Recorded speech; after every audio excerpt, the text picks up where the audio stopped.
Assalamualaikum warahmatullahi wabarakatuh. Selamat pagi anak-anak hebatku kelas 10 OTKP. Apa kabarnya nak? Semoga kita senantiasa dalam keadaan sehat walafiat. Baiklah, untuk memulai kegiatan pembelajaran jarak jauh ini, kita awali dengan berdoa. Untuk yang beragama Muslim, marilah sama-sama kita mengucapkan basmalah. Bismillahirrohmanirrohim. Untuk yang beragama non-Muslim, silahkan berdoa sesuai dengan keyakinannya masing-masing.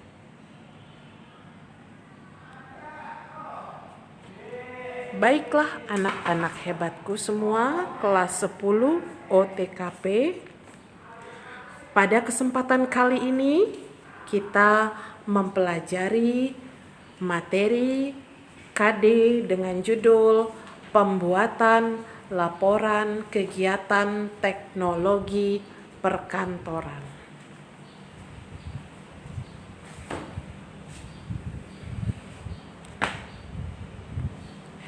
Sudahkah kalian mengisi link presensi?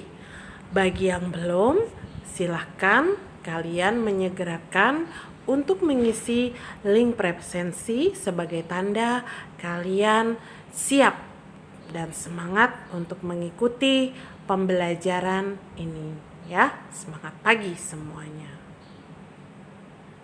Ini biodata Ibu, ya. Nah, ini Ibu skip saja. Seperti biasa, kita mempunyai aturan dalam pembelajaran jarak jauh dan juga pembelajaran tatap muka.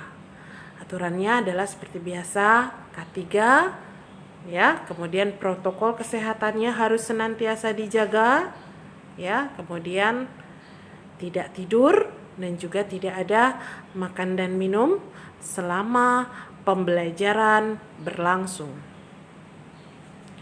Baiklah anak-anak hebatku, berikut ini adalah tujuan pembelajaran kita. Yang pertama adalah kalian diharapkan mampu memahami pengertian laporan. Yang kedua, diharapkan kalian mampu menjelaskan kegunaan dan ruang lingkup laporan. Dan yang ketiga, kalian mampu mengidentifikasi macam-macam laporan. Dan yang keempat, kalian mampu mengidentifikasi sistematika laporan. Dan yang terakhir adalah kalian mampu mengidentifikasi teknik penyusunan laporan. Namun perlu Ibu sampaikan, pada pertemuan kali ini kita batasi sampai tujuan pembelajaran keempat, yaitu mengidentifikasi sistematika laporan. Apakah di antara kalian ada yang mengetahui apa itu laporan? Jika belum, ya mari kita sama-sama menyimak slide berikut ini. Ya, laporan kegiatan teknologi perkantoran. Apa itu laporan? Nah, dari berbagai pakar ahli dinyatakan bahwasanya laporan adalah informasi dan dari seorang petugas atau pejabat kepada pejabat lainnya dalam sistem administrasi. Ini menurut Alawiyah. Dan yang kedua, laporan adalah output atau keluaran sistem informasi akuntansi yang berbentuk hasil cetak pada layar komputer. Ini pakar ahli yang bernama Mulyadi yang mengatakan definisi laporan seperti ini. Dan yang ketiga adalah laporan adalah presentasi data yang telah terformat dan juga terorganisir dengan baik. Itu menurut pakar ahli Rama dan Jones. Ya, dari berbagai sumber dan pakar ahli yang tadi sudah diuraikan, ya, maka dapat disimpulkan bahwasanya laporan itu adalah suatu cara komunikasi tertulis yang berfungsi untuk menyampaikan informasi kepada seseorang individu atau kepada organisasi perusahaan. Ya, jadi laporan itu termasuk media atau salah satu cara komunikasi tertulis. Ya. Nah, sekarang bagaimana fungsi kegunaan laporan, ya?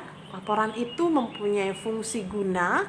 Yang pertama diantaranya, dengan laporan kita bisa menyelesaikan suatu permasalahan, ya. Jadi kalau di kantor, ya, misalnya ingin mengadakan sebuah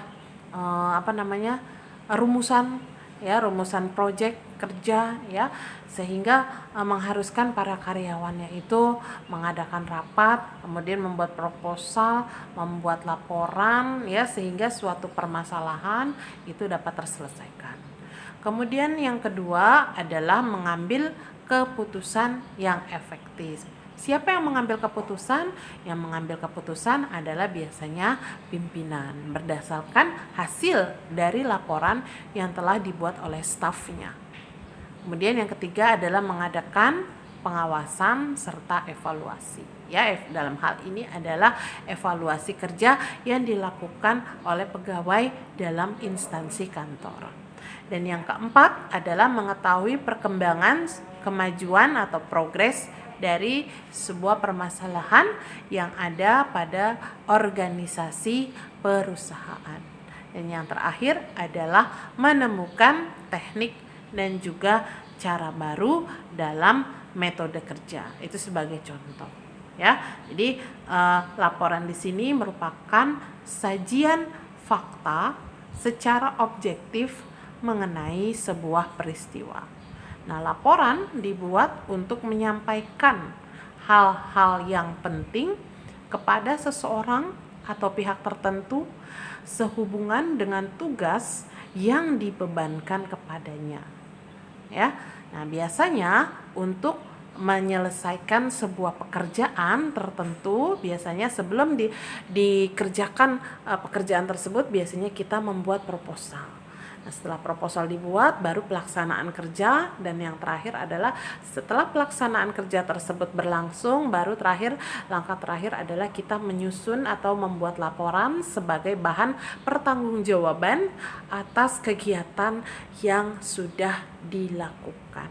Ya, itu adalah fungsi kegunaan dari laporan. Nah, perlu kalian ketahui bahwasanya macam-macam laporan itu, ya, dibagi menjadi dua macam, ya. Yang pertama yaitu laporan berbentuk formulir lisan dan juga laporan berbentuk surat. Laporan berbentuk formulir lisan, yakni laporan ini ditulis dalam formulir daftar isian, di mana laporan semacam ini biasanya bersifat rutin. Ya, kalau rutin berarti sifatnya berkala waktu, ya, apakah 1 bulan sekali, ataukah per semester, ataukah per tahun, ya, rutin. Kemudian yang kedua adalah, ya, laporan berbentuk surat. Ya, biasanya jika penulis memilih jenis laporan seperti ini, ya, biasanya yang menjadi laporannya adalah wujudnya surat. Ya, di mana bentuk dari laporan ini narasinya lebih panjang dari bentuk surat pada umumnya. Nah, laporan yang berbentuk memorandum ini bisa dibilang hampir sama dengan jenis laporan yang berbentuk surat. Ya, hanya saja isinya lebih singkat. Ya, ada yang berbentuk surat, ada juga yang berwujud memorandum. Nah, ini adalah macam-macam laporan. Nah, di slide berikut ini adalah jenis laporan berdasarkan waktu penyampaiannya. Yang pertama adalah laporan periodik. Laporan periodik adalah laporan yang ditulis pada suatu periode tertentu dan juga diberi nama sesuai dengan periodenya. Seperti yang tadi Ibu jelaskan, contohnya adalah laporan harian, laporan mingguan, laporan bulanan, laporan tahunan, laporan triwulan, laporan trisemester, dan lain sebagainya. Sedangkan yang kedua adalah laporan insidental. Laporan insidental adalah laporan yang tidak disampaikan secara rutin, ya, sifatnya mendadak, ya, hanya sesekali saja dalam penyampaian dalam rangka suatu kegiatan yang tidak terjadwal tetap. Itu adalah macam-macam atau jenis laporan berdasarkan waktu penyampaiannya. Nah, adapun sistematika laporan ini, ya, secara kerangka itu sebenarnya banyak, ya, ada berbeda versi, ya, ketika kalian mencari googling atau di berbagai sumber sistematika laporan, ada yang menyebutkan 3, 4, 5 dan seterusnya. Namun dapat disimpulkan bahwasanya sistematika laporan yang utama, yang pertama adalah terdiri dari bab pendahuluan. Itu yang pertama. Kemudian yang kedua adalah isi laporan, dan yang ketiga adalah penutup. Nah, bab 1 pendahuluan itu menguraikan tentang yang pertama adalah latar belakang kegiatan. Ya, yang kedua adalah dasar hukum kegiatan. Yang ketiga adalah apa maksud dan tujuan dari kegiatan tersebut. Dan yang terakhir adalah ruang lingkup isi laporan. Nah, sedangkan bab 2, ya, bisa disebut sebagai bab 2 pembahasan. Nah, kontennya atau isinya terdiri dari 1. Jenis kegiatan, 2. Tempat dan waktu kegiatan, 3. Petugas kegiatan, 4. Persiapan dan rencana kegiatan, 5. Peserta kegiatan, 6. Pelaksanaan kegiatan, 7. Kesulitan dan hambatan, dan yang terakhir adalah hasil kegiatan. Ya, itu adalah konten dari bab 2 yang terdapat pada bab pembahasan. Sedangkan yang terakhir adalah bab penutup. Nah, biasanya pada bab penutup ini pamungkas, ya, biasanya berisikan deskripsi tentang ucapan terima kasih, ya, dan juga menguraikan, ya, dengan apa laporan tersebut disusun.